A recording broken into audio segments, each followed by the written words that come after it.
एक सुनसान रात, जब चांदनी छुपी हुई थी और हवा में एक अजीब सी सनसनी बसी थी। एक छोटे से गांव में एक भूतिया हवेली खड़ी थी।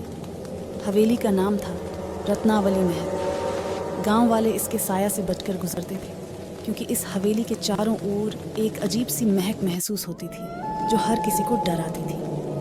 एक दिन गांव का एक युवक नामक राज ने दिल से ठान लिया कि वह रत्नावली महल की रहस्यमयी बातें जानेंगे। उसने अपने दोस्तों को साथ लेकर हवेली की ओर बढ़ा। हवेली के दरवाजे पर खड़े होने पर ही राज ने सुना, तुम कौन हो? ध्वनि। लेकिन ये ध्वनि कहीं से आई ही नहीं थी, बस हवा में घूम रही थी। बिना डरे राज ने दरवाज़ा खोला और अपने दोस्तों के साथ हवेली के अंदर कदम रखा। हवेली की अंधेरी कमरों में एक अजीब सी चमक फैली हुई थी जो उन्हें दरवाजे के पास ले आई।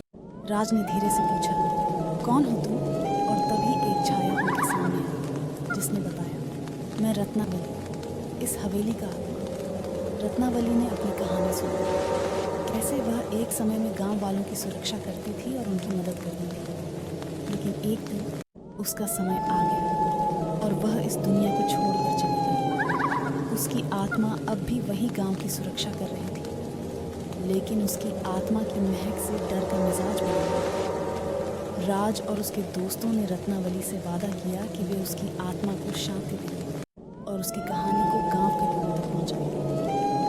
रत्नावली की आत्मा ने धन्यवाद कहा और फिर उसकी महक हवा में बिखर गई। इसके बाद से रत्नावली महल की भूतियापन से मुक्ति हुई और गांव वाले वहां शांति से रहने लगे। राज ने अपनी साहस भरी कहानी गांव वालों को सुनाई और उन्होंने रत्नावली को याद करके उसका आभास किया कि कभी कभी दिल की सुनना ही असली बहादुरी है।